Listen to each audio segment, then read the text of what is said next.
जय बोलिए देवाधिदेव खजागढ़ श्री आदिनाथ भगवान की, देवाधिदेव खजागढ़ श्री चंद्र प्रभु भगवान की, वर्तमान शासन नायक वर्धमान महावीर स्वामी भगवान की, परम पूज्य श्रवण कुल तिलक प्रातः स्मरणीय संत श्रोमणी आचार्य भगवान श्री विद्यासागर जी महाराज की, परम पूज्य परंपराचार्य श्री समय सागर जी महाराज की, परम पूज्य गुणायतन प्रणेता प्रखर वक्ता भावना योग प्रवर्तक शंका समाधान प्रवर्तक गुरुवर श्री प्रमाण सागर जी महाराज की, परम पूज्य मुनिवर श्री निर्वेक सागर जी संधान सागर जी महाराज की, समस्त मुनि संघ की।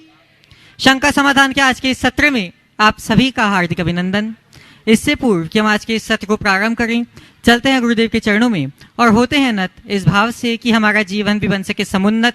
सभी लोग हाथ जोड़ेंगे, मस्तक झुकाएंगे और मेरे साथ बोलेंगे, हे गुरुदेव नमोस्तु नमोस्तु नमोस्तु। बंधु, आज के इस सत्र को प्रारंभ करें उसके लिए हम सभी चलते हैं भागीरथ स्वरूप परम पूज्य मुनिवर श्री संधान सागर जी महाराज के श्री चरणों में और निवेदन करते हैं कि हे महाराज श्री, आपके माध्यम से गुरुमुख से शंका समाधान की गंगाएं प्रवाहित हो सके, जिसमें हम सभी डुबकी लगा करके शंकाओं के पिंड से मुक्ति प्राप्त कर सके। हे महाराज श्री नमोस्तु नमोस्तु नमोस्तु। चलते हैं मंगलवार की आज इस पावन धरा पर फिर से इनका सौभाग्य जोर मारा उछाल मारा और आज का यह विश्व प्रसिद्ध कार्यक्रम अपन इस धरा से शुरू करें गुरु चरणों में नमोस्तु निवेदित करते हुए। और आज के प्रथम प्रश्न के लिए मैं आमंत्रित कर रहा हूँ श्रीमती अभिलाषा अनिल सम्यक जैन, चोट मंदिर भोपाल, और उसके बाद में तैयार रहेंगे स्वाति जैन अमर जैन परिवार, assistant commissioner GST Bhopal Shrimati Sonia ji Jain, वे अपना प्रश्न कर रही हैं। और उसके बाद में प्राची अर्पित जैन एवं समस्त पीएसएस परिवार भोपाल, प्रामाणिक सेवा संघ भोपाल, टीटी नगर तैयार रहेंगे। त्रय मुनिराज के चरणों में मेरा नमोस्तु, छुल्लक श्री के चरणों में इच्छामी, माताजी बंदा में। मुनि श्री, हम अनादि अनंत काल से संसार में भटक रहे हैं और हमें संसार चक्र करते करते मतलब पंच परावर्तन करते करते अनादि अनंत हो गया। तो हम इस पंच परावर्तन को हम द्रव्य क्षेत्र काल भाव के हिसाब से किस प्रकार समझें और हमारा ये कैसे छूटे, इसके बारे में थोड़ी सी जिज्ञासा है। देखिए, पंच परावर्तन तो सहज होता है, ये हम बुद्धिपूर्वक नहीं करते। ये तो शास्त्रों में ऐसा बताया गया है कि इस तरीके से हमने इस संसार में इतने सुदीर्घ काल तक परिभ्रमण किया, समझ गए? और इसका कालखंड इतना है, बस अगर हम इसको आगम के हिसाब से श्रद्धान में लाते हैं तो ये हमारे आत्मकल्याण का मार्ग बनता है और हमारे पथ को प्रशस्त करता है। तो उसको उस तरीके से देख करके आगे बढ़ना चाहिए। तो इसे हम द्रव्य क्षेत्र काल भाव से नहीं माने नहीं, द्रव्य क्षेत्र काल भाव ये 5 प्रकार के मान्य हैं, मानक हैं कि इस आधार पर हम परिवर्तन का काल निकाल सकते। नमोस्तु महाराज जी। Shrimati Sonia Jain assistant commissioner GST, और उसके बाद में तैयार रहेंगे मनीषा मनोज जैन मन्नू भैया, बहुमंडल मंडलवारा। नमोस्तु महाराज जी। समस्त प्रमाणिक सेवा संघ की तरफ से आपके चरणों में बारंबार नमस्कार। महाराज श्री, मेरा प्रश्न है कि हम प्रातःकालीन रोज सुबह भावना योग करते हैं, उसमें भावना बातें कि हमारा दिन मंगल रहे, हमारा मन प्रसन्न रहे और हमें पॉजिटिव एनर्जी मिलती रहे। पर कई बार ऐसा होता है कि हमारे जो आसपास का वातावरण होता है या कुछ ऐसे लोग होते हैं जिनके कारण हमको क्रोध आ जाता है या फिर हमारा मन खराब हो जाता है। तो हम ऐसी और कौन सी भावना बहा सके कि हमारा उन वातावरण से मन हमारा खराब ना हो या उससे हमें कुछ प्रभाव कम पड़े। देखिए, अगर हम इस भावना को रोज गहराई से भाएंगे तो हमारा मन खराब कम होगा, और जब भी मन खराब हो और इसका हमें एहसास होने लगे कि हमारा मन खराब हो गया तो हम उसे तुरंत सुधारने के लिए तत्पर हो जाएंगे। तो जब हो हमको एहसास हो, हम तुरंत अपनी निंदा करें कि नहीं, मैं गलत ट्रैक पे हो गया, मुझे ऐसा नहीं करना, मेरा ये दोष मिथ्या हो, अब मैं इसकी पुनरावृत्ति नहीं करूँगा। यदि ये भाव हम अपने मन में ले आए तो हमारा रास्ता प्रशस्त हो सकता। नमोस्तु महाराज। मनीषा मनोज जैन मन्नू मंडलवारा और साथ में पूरा बहुमंडल मंडलवारा का। त्रय मुनि राजों के चरणों में बारंबार नमोस्तु नमोस्तु नमोस्तु एवं क्षुल्लक जी के चरणों में इच्छामि इच्छामि इच्छामि। हे गुरुदेव, मेरा यह प्रश्न है कि आगम के अनुसार जिनेन्द्र देव के दर्शन करने से निदिति और निकाचित कर्मों की निर्जरा हो जाती है, और जो निष्कष्ट कर्म रहते हैं देव दर्शन करने से कैसे खत्म हो जाते हैं गुरुदेव? और क्या कहते हैं, यदि हम जिन दर के दर्शन करते हैं और निष्कष्ट कर्मों की निर्जरा कैसे होती है? इन शंका का समाधान कीजिए। देखिए, निधत्ति और निकाचित कर्म कोई कर्म विशेष नहीं होते, सभी कर्मों में कुछ कर्मांश होते हैं। पहली बात तो ये समझना चाहिए। कुछ कर्मांश ऐसे होते हैं जो निधत्ति रूप होते हैं, निकाचित रूप होते हैं, जिनको विनष्ट करना बहुत कठिन होता है। तो ऐसे जिन कर्मों को, जिनकी शक्ति को न घटा सके न बढ़ा सके, न समय में भोग सके न बदल सके, उसको बोलते हैं निकाचित। जिनकी स्थिति को घटा बढ़ा तो सके लेकिन बदल न सके और असमय में भोग न सके, वो कहलाता है निधत्ति। ये दोनों कर्म सामान्यतः भले नष्ट न हो, लेकिन भगवान की भक्ति से उत्पन्न विशुद्धि के परिणाम स्वरूप कुछ अंशों में नष्ट हो जाते हैं। तो ये भगवान की भक्ति का प्रताप है और इसके आधार पर हमें अपनी भक्ति को बढ़ाने का उद्यम करना चाहिए।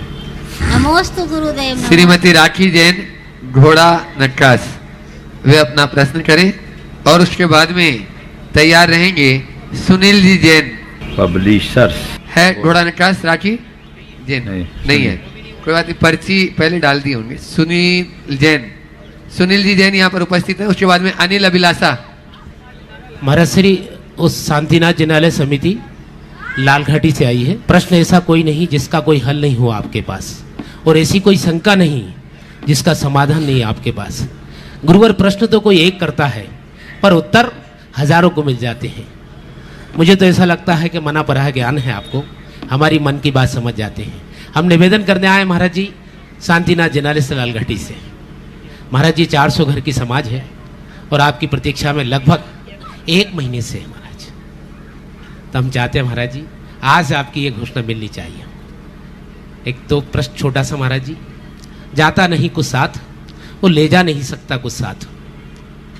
ना पीठ पे लगता है ना पेट से बनता है, सब यही रहता है, जानता है मानता है फिर भी ना जाने पाप क्यों करता अपने साथ।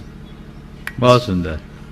जाता नहीं कुछ साथ, ले जाता नहीं कुछ साथ, लादता है पीठ पर लादता है, पीठ पर लगता नहीं पेट से बनता नहीं। हाँ। ये जानता है मानता है, हाँ, फिर भी पाप ना जाने क्यों करता अपने साथ। देखिए, जानता है मानता है फिर भी पाप इसलिए करता है क्योंकि इसे स्वीकारता नहीं।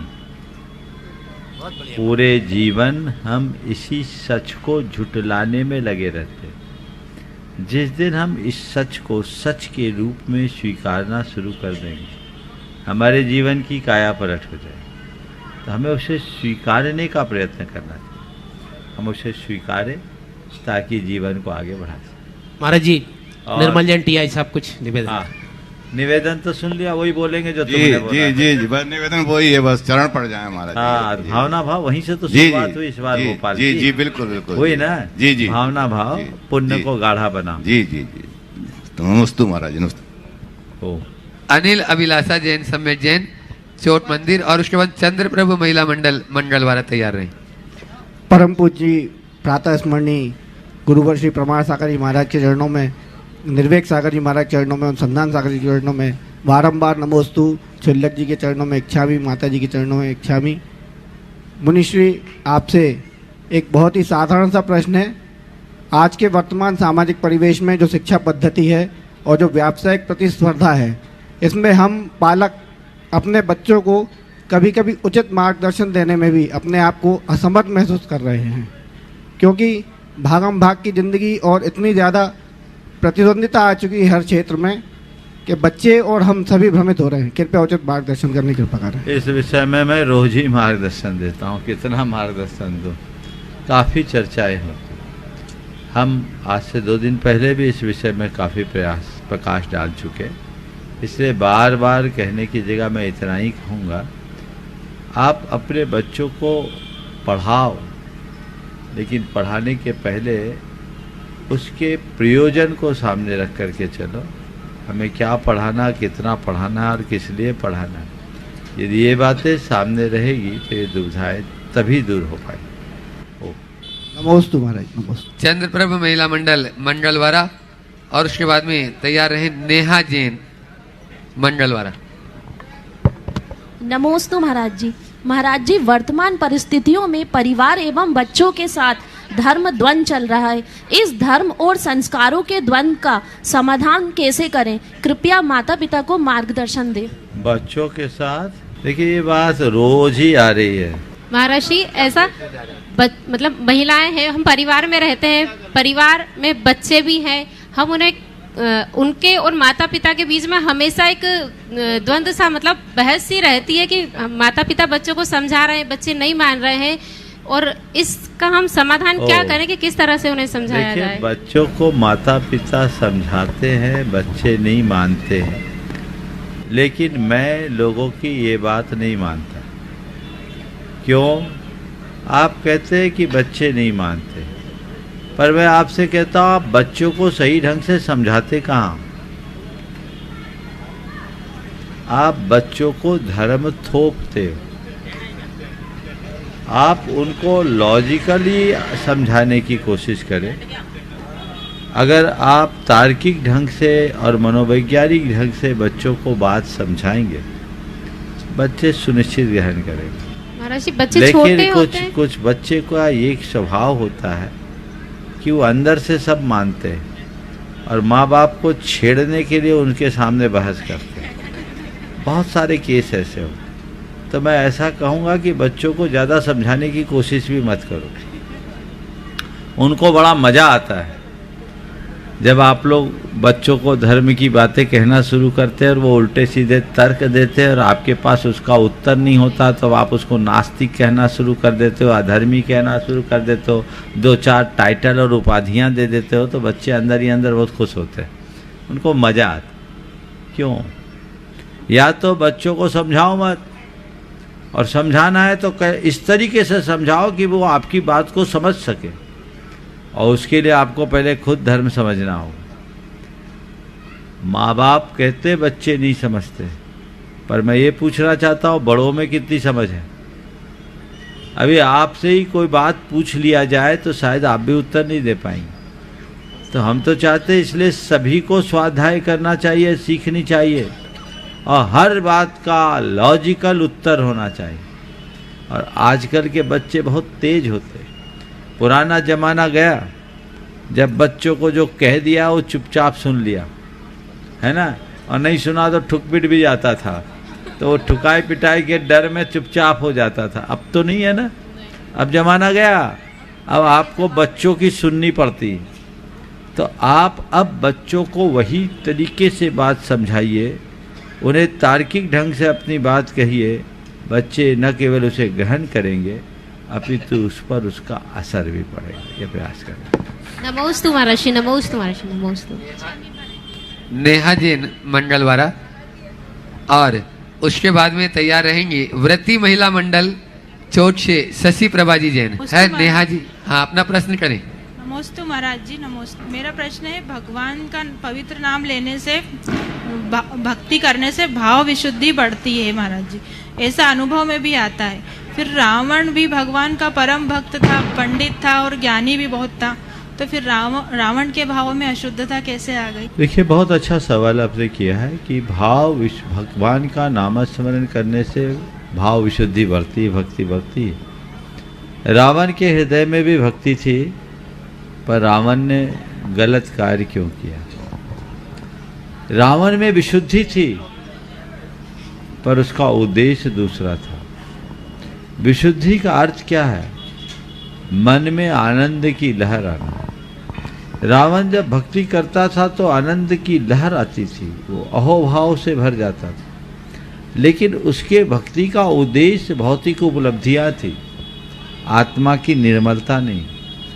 कोई व्यक्ति अपनी इच्छा को सफल करने के लिए भगवान की भक्ति करता है और एक व्यक्ति अपनी इच्छा को निर्मल करने के लिए भगवान की भक्ति करता है। जो इच्छा को सफल करने के लिए भगवान की भक्ति करता है वो रावण बन जाता है, और जो इच्छा को निर्मल करने के लिए भगवान की भक्ति करता है वो निरंजन बन जाता है। तो रावण का उद्देश्य दूषित था। जहाँ उद्देश्य गलत होता है वहाँ परिणाम भी गलत निकलते हैं, इसलिए अच्छे उद्देश्य से भरकर हमें काम करना चाहिए। नमोस्तु महाराज। चौट मंदिर से व्रती महिला मंडल पूरा आपके सामने है। एक बार जोरदार ताली बजा दीजिए इन व्रतियों के लिए। और प्रश्न पूछ रही है शशि प्रभा जी, जो आनंद गुरु भट्ट है और महाराज श्री जी की पिछी भी उनको प्राप्त हुई है, बड़े महाराज जी की। वे प्रश्न करें और उसके बाद में अपन छुल्लट चिद्रूप सागर जी महाराज जी के पास चलेंगे। आज उनका भी प्रश्न। त्रय मुनिराजों के चरणों में बारंबार नमोस्तु नमोस्तु नमोस्तु। सभी छुल्लक महाराज जी के चरणों में इच्छामी इच्छामी इच्छामी। हे महाराज श्री, आपके आशीर्वाद एवं प्रेरणा से 99 से हमारा चौक महिला मंडल स्वाध्याय के लिए हमेशा रहता है, कर रहा है, अभी भी चल रहा है स्वाध्याय। और महाराज जी उस स्वाध्याय के फल से हमारे चौक की आधे से अधिक महिलाएं व्रती बन चुकी हैं। अब महाराज श्री प्रश्न यह है कि वह स्वाध्याय तो चलता है, लेकिन स्वाध्याय में सभी महिला मंडल, सभी महिलाओं का प्रश्न हमेशा ये रहता है कि भाभी जी हम स्वाध्याय तो कर लेते हैं और क्लास में पढ़ भी लेते हैं, लेकिन 8 दिन बाद अगर कुछ प्रश्न पूछते हैं तो सब भूल जाते हैं। तो महाराज श्री उनका प्रश्न है कि हम अपने श्रुत ज्ञान वर्ण कर्म का क्षयोपशम कैसे बढ़ाएं।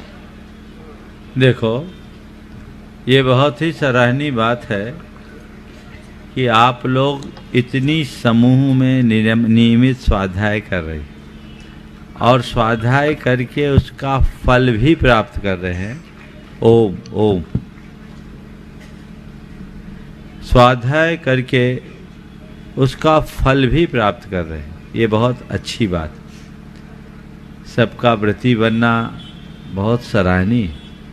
आपने पूछा कि हम लोग स्वाध्याय करते हैं और बाद में भूल जाते हैं, कोई बुराई नहीं। स्वाध्याय करके भूल जाने में बुराई नहीं है, लेकिन जो स्वाध्याय किया उसे जीवन में अंश रूप भी उतार लिए तो हमारा स्वाध्याय सफल होगा। आपके स्वाध्याय का प्रताप है कि सब व्रती बन रहे, ये कम बड़ी बात है क्या? तो इसे सफल मानो। और पंडित बनने के लिए स्वाध्याय मत करो, उपयोग रमाने के लिए स्वाध्याय। बहुत सारी चीज़ें होती है, उम्र सुलभ होती है, उम्र के हिसाब से चीज़ें बनती और बदल जाती है। तो हम भूल जाए इसे भूल जाओ, समझ गए? और भगवान से एक प्रार्थना करो कि भगवान, जैसे हम स्वाध्याय की बातें भूल जाते हैं वैसे यहाँ वहाँ की बातें भी भूलने की क्षमता विकसित हो जाए, तो कोई बुराई नहीं होगी। स्वाध्याय के साथ साथ यदि हम यहाँ वहाँ की बातें भूलना शुरू कर दे तो मन हमेशा प्रसन्न बना रहेगा। मुश्किल ये है कि स्वाध्याय की बात तो लोग भूल जाते हैं और यहाँ वहाँ की बात को पकड़े रहते हैं, तो यहाँ वहाँ की बात हम पर हावी ना हो, ये प्रयास करना चाहिए। और स्वाध्याय के साथ उसका सबसे बड़ा फल है चारित्र में निर्मलता, भावों में विशुद्धि, परिणामों में उज्ज्वलता। यदि ये आ जाए तो हमारा जीवन सफल होगा। नमोस्तु महाराज। सन के गुलदस्ते के एक पुष्प क्षुल्लक चिद्रूप सागर जी महाराज एक प्रश्न गुरु चरणों में कर रहे हैं, जिससे आप सब हम सब लाभान्वित होंगे। पूज्य मुनित्रय के चरणों में बारंबार नमोस्तु। महाराज जी, विज्ञान और धर्म दोनों का उद्देश्य है कि मनुष्य सुखी रहे। विज्ञान चाहता है चाहे प्रकृति का दोहन करना पड़े, चाहे पशु पक्षियों का हनन करना पड़े, लेकिन मनुष्य सुखी होना चाहिए। दूसरी तरफ धर्म चाहता है कि प्राणी मात्र जो पृथ्वी पर हैं वो सभी सुखी रहें। तो एक मानववादी सोच है, एक मानवतावादी सोच है, तो दोनों में से कौन सी सोच से चलकर मानव सुखी हो सकता है? नमोस्तु। देखिए, विज्ञान की जो बात है बहुत अच्छी बात आपने की कि विज्ञान भी चाहता है चाहे कुछ हो मनुष्य सुखी रहे। और धर्म कहता है सभी प्राणी सुखी रहें। विज्ञान की सोच केवल मानव तक है और धर्म की सोच प्राणी मात्र के प्रति है। मानव की बात सोचना सतही है, मानवता की बात सोचना गहरी है। धर्म हमारे समग्र जीवन के कल्याण की बात करता है और विज्ञान केवल दृश्य जीवन को संवारने की बात करता है। केवल दृश्य जीवन को संवारने से हम अपने जीवन की परिपूर्णता नहीं करेंगे। हमें दृश्य के साथ जो अदृश्य है उस पर भी ध्यान देना आवश्यक और अपेक्षित है। तो हम अदृश्य जीवन की तरफ अपनी दृष्टि दौड़ाएं। दृश्य से जब हम अदृश्य की ओर बढ़ते हैं तभी हमारे जीवन का पथ प्रशस्त होता है। तो हम दृश्य से अदृश्य की ओर बढ़ने का प्रयत्न करें, जिससे हम अपने जीवन का पथ प्रशस्त कर सके, जीवन को आगे बढ़ा सके, जीवन को बेहतर बना सके। ये कोशिश हमारी निरंतर बनी रहनी चाहिए और केवल विज्ञान की बातों पर नहीं अटकना चाहिए। क्षुल्लक स्वरूप सागर जी महाराज वे भी अपने प्रश्न के द्वारा आप सबको लाभान्वित कर रहे हैं और उसके बाद में अभिषेक जी जैन भोपाल तैयार रहेंगे। मुनीत रह के चरणों में बारंबार नमोस्तु। महाराज श्री जो 12 चक्रवर्ती होते हैं तो चक्रवर्तियों के विषय में आता है कि उनके पास 14 रत्न और 9 निधियां होते हैं, लेकिन जो उसमें प्रमुख रत्न होता है चक्र, जिसके कारण वो चक्रवर्ती कहलाते हैं। इसके अलावा भी उनके पास कई सारे रत्न होते हैं जैसे कि सेनापति आदि जो उनको विजय दिलाते हैं। लेकिन महाराज श्री चक्र का क्यों इतना ज़्यादा महत्व है? वो उनके पास शक्ति है और कभी ही मुश्किल है कि वो कभी उसका प्रयोग करते हों, लेकिन बस वो शक्ति के रूप में विद्यमान है, इसलिए उसके नाम पर वो चक्रवर्ती कहलाते हैं। तो महाराज श्री अपनी रक्षा के लिए या दूसरों को जीतने के लिए शक्ति होना आवश्यक है, जैसा कि आज देखा जाता है कि सभी देश अपने पास परमाणु हथियार आदि रखते हैं ताकि दूसरे उनका बिगाड़ न कर पाएं। तो महाराज श्री इस विषय में आप अपना मार्गदर्शन दें कि ऐसा क्यों होता है। बहुत अच्छी बात है। चक्रवर्ती कहलाने का आधार ही चक्ररत्न है। ये बात बिल्कुल सही है कि चक्ररत्न का प्रयोग चक्रवर्ती को अपवाद स्वरूप ही करना पड़ता है, लेकिन चक्रवर्ती की सबसे बड़ी शक्ति अगर है तो इन सुदर्शन चक्र में, और इसी कारण वह चक्रवर्ती कहलाने का अधिकारी बनता है। आपने ये कहा कि अपनी सुरक्षा के लिए हमें शक्ति संपन्न होना जरूरी है। बिल्कुल होना जरूरी है। शक्ति संपन्न होंगे तभी हम अपने आप को सुरक्षित करेंगे। जहाँ तक परमाणु बम की बात है, परमाणु अस्त्रों की बात है, आज अगर हमारे देश में परमाणु अस्त्र है तो ये अपने बचाव की दृष्टि से बहुत अच्छी बात है। लेकिन केवल शक्ति कई बार पैशाचिकता की पहचान बन जाती है। तो केवल शक्ति नहीं होनी चाहिए, शक्ति के साथ साथ भक्ति भी होनी चाहिए। भक्ति और शक्ति जब मिलती है तो हमारी शक्ति सदैव रचनात्मक दिशा में आगे बढ़ती है। चक्रवर्तियों के साथ 14 रत्न होते हैं और उनमें मुख्य चक्र रत्न होता है, लेकिन इन सब के साथ साथ चक्रवर्ती की सबसे बड़ी विशेषता होती है कि वो भगवान की भक्ति से भरा होता है। उसकी भक्ति उसके चित्त को सदैव सही रास्ते पे लगाती है और आगे बढ़ने की प्रेरणा देती है। शक्ति का होना और शक्ति का प्रयोग करना ये दोनों अलग अलग चीज़ें हैं। शक्ति संपन्नता कतई बुरी नहीं है, शक्ति संपन्न होना चाहिए। इंद्र तो अपार शक्ति का धनी होता है। इस धरती को उलट पलट देने की क्षमता इंद्र के पास होती है। वो डमरू की तरह बदल सकता है, पलटता नहीं है, लेकिन शक्ति होती है। पुण्य से शक्ति मिलती है, लेकिन जिसके साथ शक्ति के होने के साथ साथ सद्बुद्धि हो तो जीवन सुरक्षित होगा। दुर्बुद्धि आ जाए तो गड़बड़ होगा। आज विश्व के अनेक देश परमाणु शक्ति संपन्न है और उनकी शक्ति पूरे विश्व के लिए चुनौती भी बनी हुई है। कभी भी ऐसा लगता है कि तीसरा विश्व युद्ध ना हो जाए। हालांकि अभी हम ये मान करके चलेंगे कि अभी भी लोगों की बुद्धि थोड़ी नियंत्रित है कि ऐसी कोई स्थिति बन नहीं रही।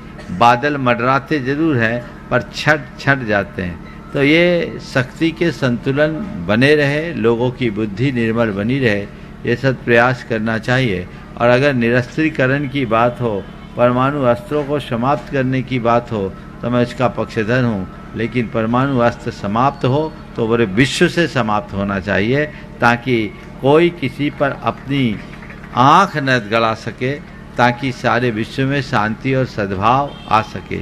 एक दिन गुरुदेव ने कहा था, विश्व को अनुभव की जरूरत नहीं, अनुव्रत की जरूरत है। विश्व को अनुबमों की जरूरत नहीं, अनुव्रतों की जरूरत है। अगर इस दिशा में लोग आ जाए तो निरस्त्रीकरण के अभियान को गति दिया जा सकता है और सबका रास्ता प्रशस्त हो सकता है। अगले प्रश्नकर्ता अभिषेक जी जैन अपनी संकट गुरुदेव जी चरणों में रखे। उससे पूर्व अनुभव जी सराफ, मैं यहाँ पर आवाज दे रहा हूँ। गुणायतन के प्रचार मंत्री, शिरोमणि संरक्षक, अनन्य गुरु भक्त कर्मठ कार्यकर्ता, वे अपनी बात भी रखेंगे और साथ में ही प्रश्न भी करेंगे। आ जाएं अनुभव जी सराफ, और उसके बाद में अभिषेक जैन तैयार रहेंगे बाद में। बंधुओं, गुरुवर के आशीर्वाद से मंगलवार को एक और नई सौगात मिली और वर्णी दिगंबर जैन जो पाठशाला थी उसको प्रमाणित पाठशाला में रूपांतरण यहाँ पर कर दिया। पूरी कमेटी और पूरी समाज बहुत ही अच्छे तन मन धन से उसके लिए समर्पित है। कुछ देर बाद में उसका भी आप लोगों को वह सब देखने को मिलेगा। गुरुदेव के चरणों में नमन और मुनि संघ के चरणों में बारंबार रमन। गुरुदेव गुणायतन परिवार से शाश्वत क्षेत्र में जुड़ने के लिए पूरे परिवार पुण्यों का अर्जन कर रहे हैं। इसी क्रम में गुरुवर आज बहुत सारे परिवारों ने गुणायतन से नाता जोड़ा है, उन सबकी पुण्य की अनुमोदना हम लोग करते हैं। आप लोग ताली बजाइए, मैं नाम गिनते जा रहा हूँ और नाम पढ़ते जा रहा हूँ। निर्माण निधि के रूप में श्री मिलाप चंद जैन, गोलुदा, जमशेदपुर, ये सब लोग ऑनलाइन जुड़े हैं गुरुवर। निर्माण मित्र श्री अर्जुन कुमार जी, श्रीमती राखी जैन, दिल्ली, और इसमें निर्माण नायक के रूप में कमलेश जैन, सुपुत्री स्वर्गीय प्रकाश चंद जी, देवरी, और सूत्रधार के रूप में गुरुजी जुड़े हैं श्रीमती तिलकमती जैन, नीरज धीरज जैन, इंदौर। आप लोग तालियां बजाइए नाम का। श्रीमती वर्षा हेमंत कुमार शाह, बड़ोदरा, श्री हितेश कुमार जैन, बड़जात्या, नरेंद्र, श्रीमती मधु तनु, बड़जात्या, उज्जैन। इसी क्रम में गुरुदेव सूत्रधार के रूप में श्रीमती शालिनी जैन, कस्तूरजी प्रकाश, नीलिमा जैन, कस्तूरे दिव्यांश जैन, तेजस जैन, कस्तूरे अमरावती। आप लोग इनके पुण्य की अनुमोदना करिए और साथ में अपना पुण्य भी बढ़ाइए कि हम सब गुणायतन में अपने हर परिवार को जोड़ें और अपने पुण्य को बढ़ाएं। इसी क्रम में गुरुदेव आज बड़ा खुशी का दिन है कि आज हमारे साथ परम संरक्षक के रूप में एक ऐसा परिवार, शहर का प्रतिष्ठित परिवार गुरुवर जुड़ा है। मैं खूब तालियां बजा के उस परिवार का स्वागत कर रहा हूँ। वो पूरे परिवार के साथ मंच के निकट आए और हम उनका सम्मान करके गौरवान्वित हो रहे हैं कि वो पूरा परिवार आज परम संरक्षक के रूप में गुणायतन परिवार से जुड़ा है। आप लोग निरंतर तालियां बजाते रहिए। इनके सम्मान के लिए हमारे ट्रस्टी डॉक्टर राजेश जैन मंगलवारा, मनिया जी, डॉक्टर आदित्य मनिया जी, और साथ में मैं चाहूँगा कि इसमें हमारे साथ हमारे राजेश पारस जी आएँ और सम्मान के क्रम को नियमित रखें। आप लोग शीघ्रता से मंच के निकट आएँ। मैं फिर नाम ले रहा हूँ। श्री महेंद्र कुमार जी ने मच्छरदानी वाले, श्रीमती इंदिरा जैन, डॉक्टर अंकित जैन, डॉक्टर अभिषेक जैन, भोपाल। और आज डॉक्टर अभिषेक जैन का जन्मदिन भी है, तो मैं अभिषेक के बेटे का, अच्छा, डॉक्टर अभिषेक के बेटे का जन्मदिन है, सिद्धम का। आज परिवार ने उसके बर्थडे पे ऐसा उपहार लिया है और दिया है, तो इसलिए हम लोग सब चाहेंगे आप ताली बजाएं। सम्मान का क्रम चल रहा है और आप लोग तालियां बजा के इस परिवार का उत्साहवर्धन कीजिए। और आप लोग भी ऐसे ही गुणायतन परिवार से जुड़कर,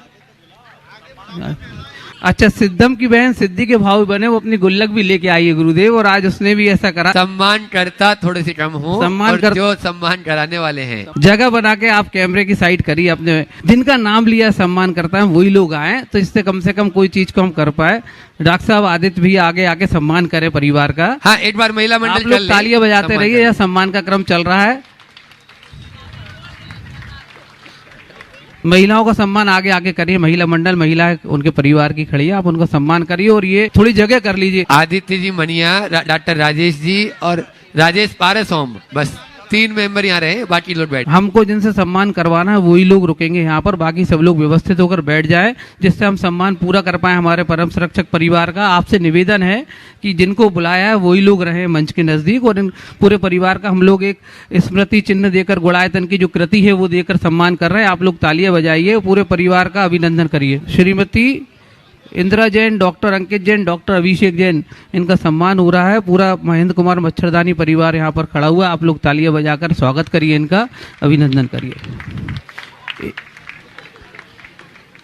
आज हम ये बताते हुए बड़े खुशी से अभिभूत हो रहे हैं कि हमारे साथ अब आपके मंगलवारा कमेटी के अध्यक्ष आदित्य मनिया जी, इन्होंने भी पिछले कुछ दिन 2-3 दिन पहले ही शायद गुड़ायतन परिवार में जुड़ने का सौभाग्य प्राप्त किया था। आप लोग खूब ताली बजाकर इनका स्वागत करें।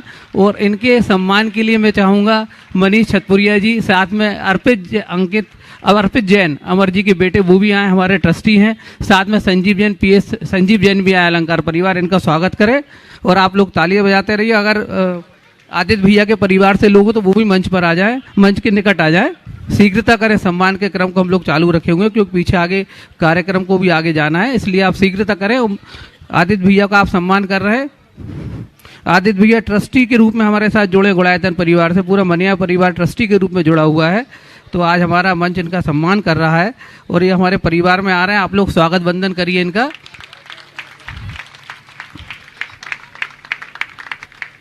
गुरुदेव, एक आज ऐसा प्रसंग आया है कि प्रमोद भारेल जी मुंबई हमारे श्रोमणी संरक्षक थे, गुड़ायतन के कर्मठ कार्यकर्ता थे। गुरुजी बहुत कई बार हमारा साथ हुआ उनसे, कई बार निरंतर हम उनके साथ हमने कार्य किया।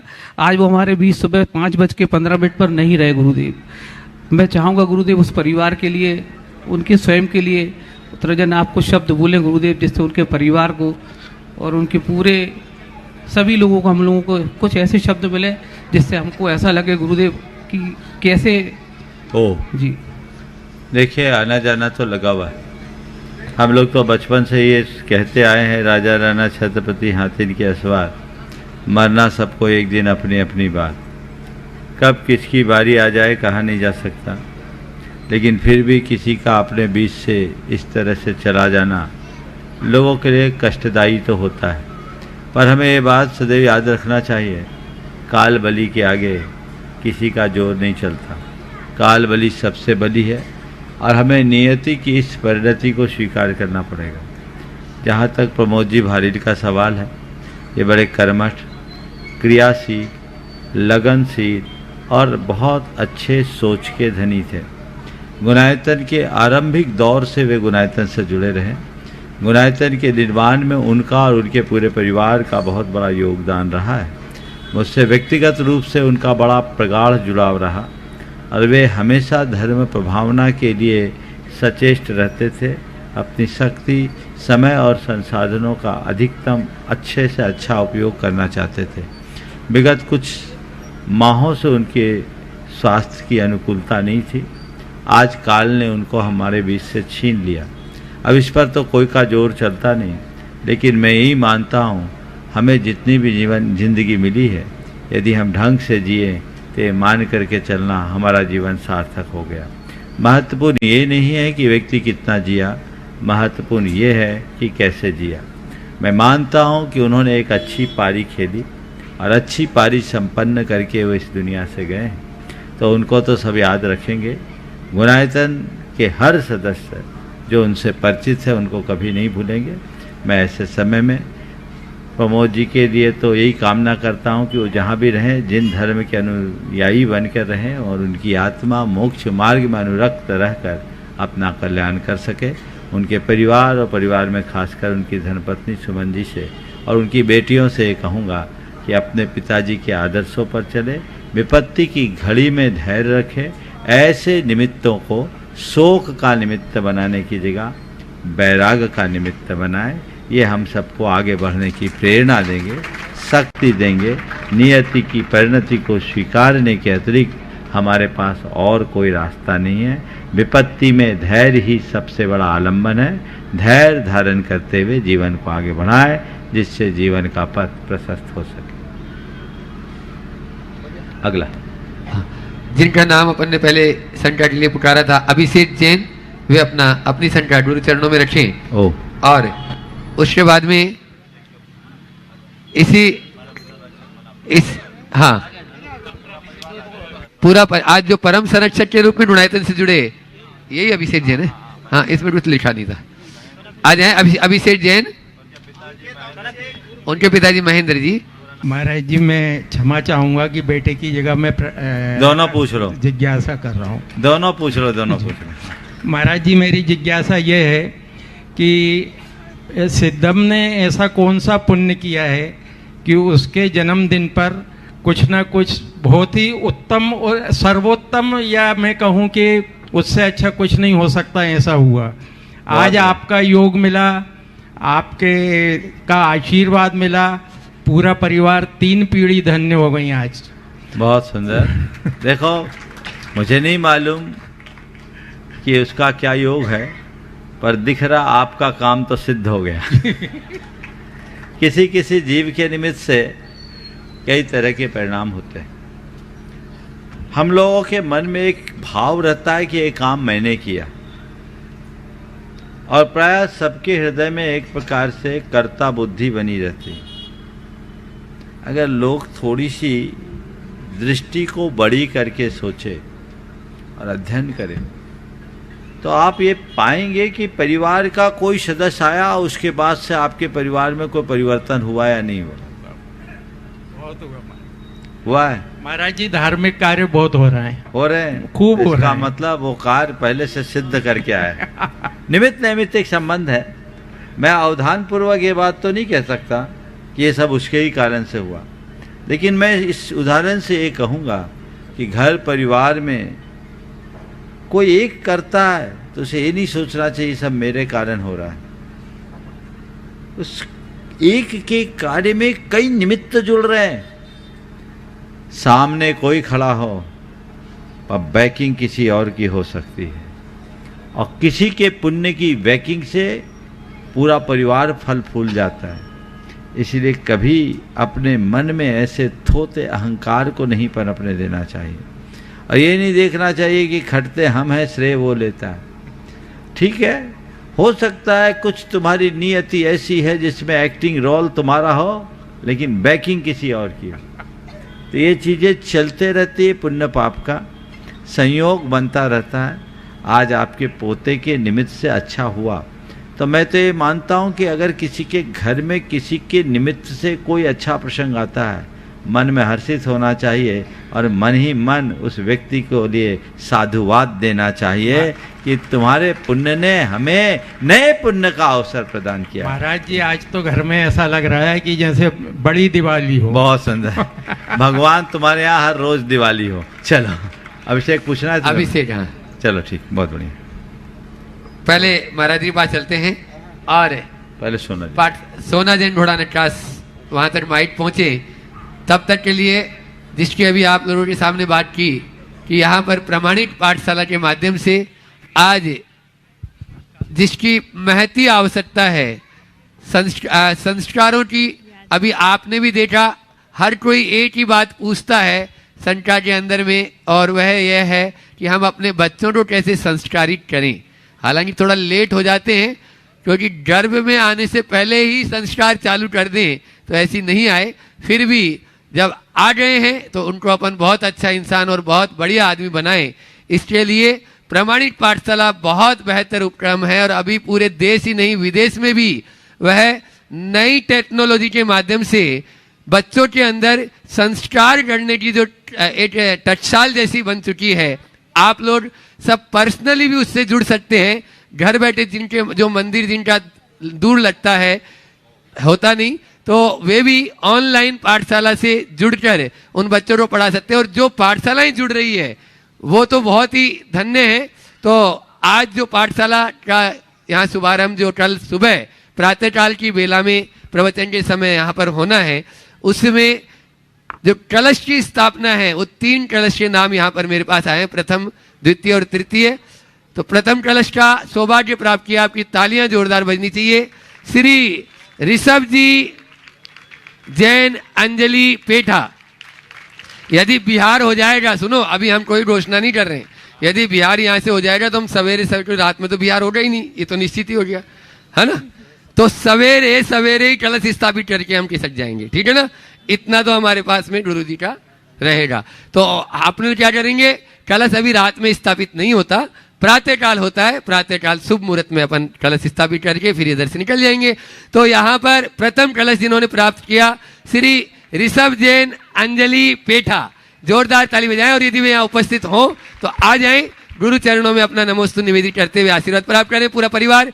फिर द्वितीय कलश प्राप्त किया जिनका आज जन्मदिन भी है और आपके पंचायत के पूर्व अध्यक्ष भी रहे, प्रमोद जी, हिमांशु परिवार, जोरदार ताली उनके लिए बजा दीजिए। यदि वो परिवार भी हो तो गुरु चरणों में आ जाएं और वे भी आशीर्वाद प्राप्त करें। और तृतीय ट्रस्टा सौभाग्य प्राप्त किया ऋषभ जी कोतवाली रोड, यदि उनका परिवार यहाँ पर उपस्थित है, आप लोग तालियों में कंजूसी जोरदार ताली बजाएं। और ऋषभ जी जल्दी से स्वस्थ हो, ऐसी मनोकामना के लिए गुरु चरणों में आशीर्वाद भी बोल रहे हैं, नमोस्तु बोल रहे हैं। हाँ चलिए, तीनों परिवार के लिए अब सोना जी ढोड़ा निकास वे अपना प्रश्न कर रहे हैं और उसके बाद में पूज्य महाराज श्री से निवेदन करें। उससे पहले योगाचार्य राजीव जैन। नमोस्तु महाराज जी, नमोस्तु नमोस्तु। महाराज जी मेरा प्रश्न है कि क्या किसी व्यक्ति द्वारा दिए गए अभिशाप हमें लगता है और इससे हमें क्या हानि होती है? फिर से बोलिए। किसी व्यक्ति द्वारा दिया गया अभिशाप हमें लगता है और इससे हमें क्या हानि होती है? अगर ऐसे अभिशाप लगता रहता तो दुनिया ही जल जाती। ऐसा संभव है क्या? आप किसी का कोई अभिशाप दे तो नहीं लगेगा, आप उसको पकड़ो तो भले लग जाए, समझ गए? इसलिए इन विकल्पों में नहीं उलझना। एक बार उन सभी लोगों के लिए जिन परिवारों ने आज पाठशाला में अपना सहयोग दिया है, मैं उन सब के लिए आशीर्वाद देता हूँ। आप लोग जोरदार करतल ध्वनि से उनका अभिनंदन करें। ये बहुत अच्छा संस्कारों को गढ़ने का इन्होंने बहुत श्रेष्ठ उपक्रम किया है और यहाँ की पाठशाला प्रामाणिक पाठशाला से जुड़ी है, तो मैं मानता हूँ ये पाठशाला सुनिश्चित तौर पर एक आदर्श पाठशाला बनेगी और बच्चों के भविष्य को गढ़ने में सातिशय निमित्त बनेगी। महाराज जी, दोनों महाराजों ने आप लोगों को मार्गदर्शन दिया है, उसी अनुरूप आप इस पाठशाला को आगे बढ़ा सकेंगे। राजीव जय। राजीव जी योगाचार्य अपना प्रश्न करें। और इस पाठशाला से जो भी और भी जुड़ना चाहते हैं तो वे आदित्य जी मणिया जो यहाँ के अध्यक्ष हैं और प्रीति जी जो पाठशाला की हैं, उन दोनों से संपर्क कर ले। गुरुदेव आपके चरणों में बारंबार नमोस्तु नमोस्तु नमोस्तु। प्रकाश जी भी हैं, प्रकाश सिंह है पाठशाला के संयोजक। ठीक है गुरुदेव। हाँ, योग से हमें क्या फायदा होता है और खासतौर पे जो भावना योग है जो कि हमें पॉजिटिव चेंज करता है, हमारी मेंटल बॉडी और फिजिकली बॉडी में काफ़ी चेंज देखने में आ रहे हैं, बहुत सारे उदाहरण, तो उसके बारे में थोड़ा सा प्रकाश डालने का कष्ट करें। तुम्हें बता दो ना अपना एक्सपीरियंस, हमसे क्या डलवा रहा है तुम योगी आदमी, जो तुमने भावना योग के माध्यम से अपना एक्सपीरियंस पाया है, मैं चाहूंगा आप लोगों को बताएं। एक बार तो मैं चाहूंगा कि राजीव भाई का जोरदार अभिनंदन करें। ये भावना योग के प्रचार प्रसार के लिए पूरी तरह समर्पित हो गए हैं और मैं इन्हें मध्य प्रदेश में भावना योग की बागडोर भी सौंपना चाहता हूँ।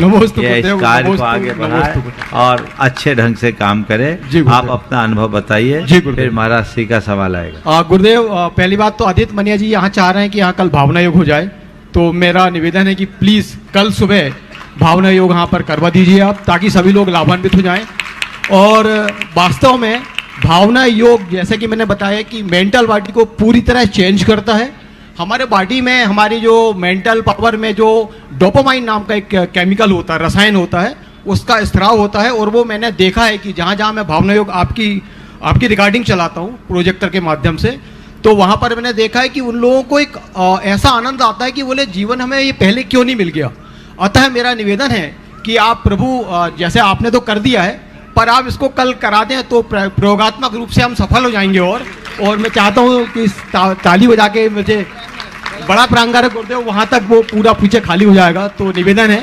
और फिजिकल बॉडी हमारी मेंटल बॉडी दोनों स्वस्थ हो, तन स्वस्थ हो, मन स्वस्थ हो, इस संदर्भ में आप प्लीज कृपया करके।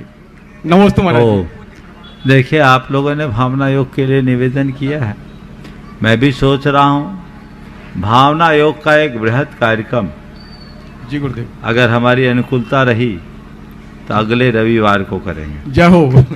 अब जहाँ रहेंगे बहुत बृहद कार्यक्रम, आप लोग तैयारी कीजिए जी गुरुदेव। आज उस पर चर्चा कर लेते हैं, कल विधिवत घोषित कर दीजिए। वो एक पूरे भोपाल के लिए पुरानी यादें ताज़ा करने के लिए कब है?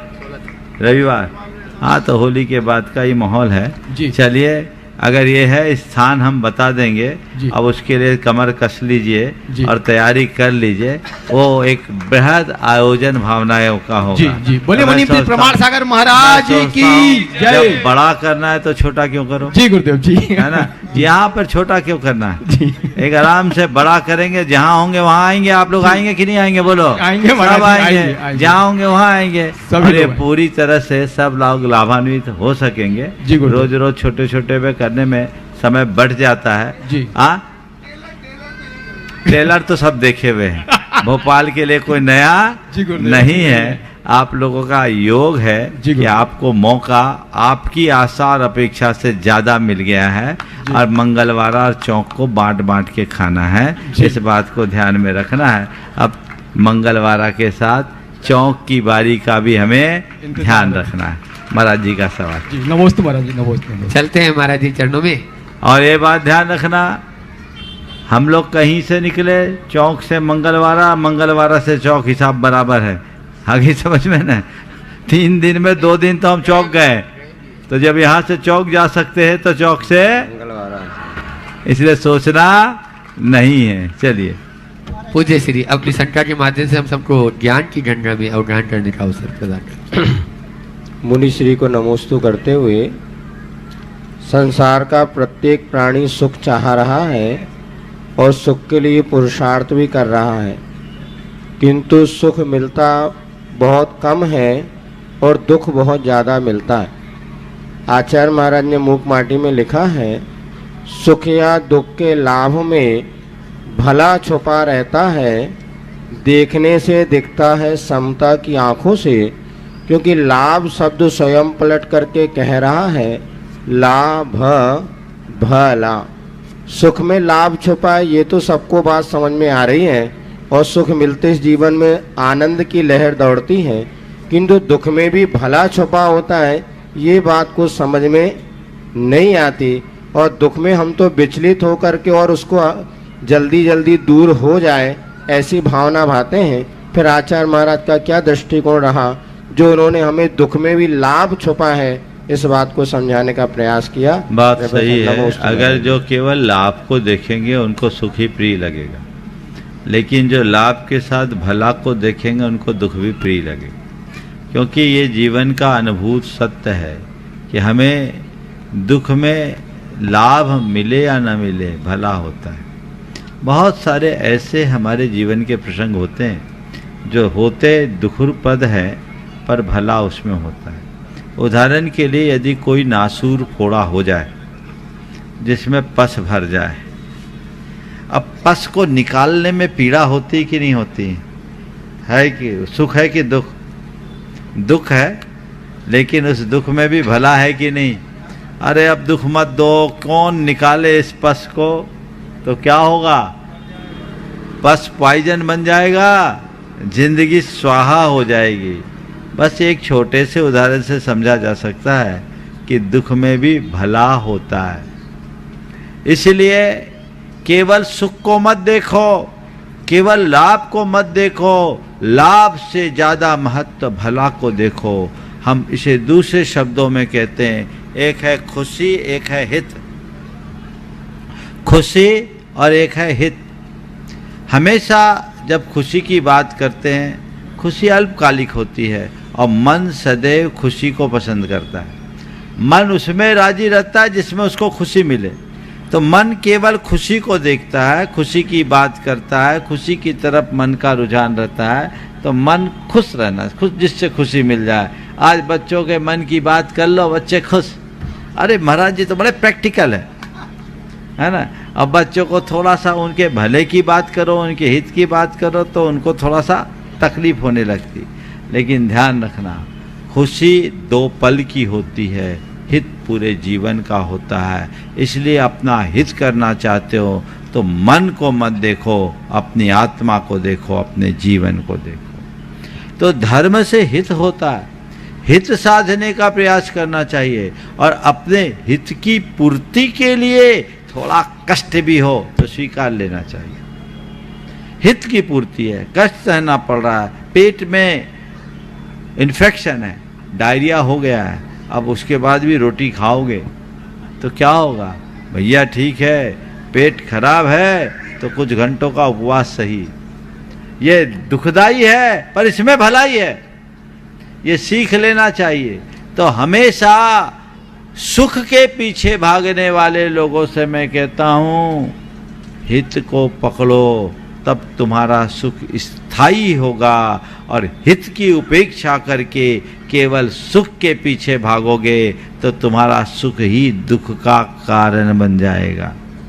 इसलिए हम सुख को दुख का कारण न बनने दे, हित को देख करके चले और अपने जीवन का पथ प्रशस्त कर सके, जीवन को बेहतर बना सके, ये प्रयास करना चाहिए।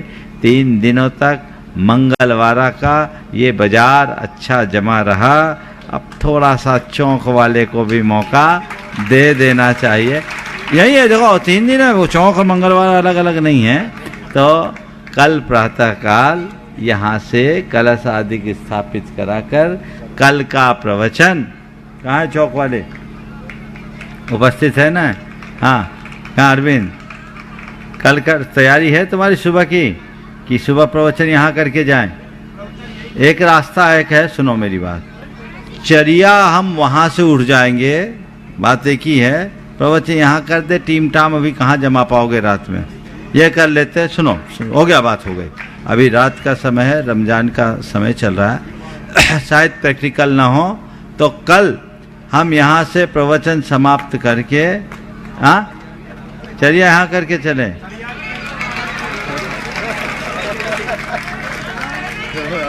अरे सुनो तो, हाँ, भीड़ है। ओम, सुनो अनुभव, जो बोल दिया होने दो, उस समय 9 बजे, 9:30 बजे, 10 बजे भीड़ नहीं होती, बात एक ही है। इसलिए प्रवचन कल यहाँ होगा और प्रवचन के बाद हम लोग वहाँ जाएंगे, वहाँ से आरचर्या को उठेंगे और जो योग बनेगा वो देखा जाएगा। बोली परम पूज्य मुनि श्री 108 प्रमाण सारणी महाराज की।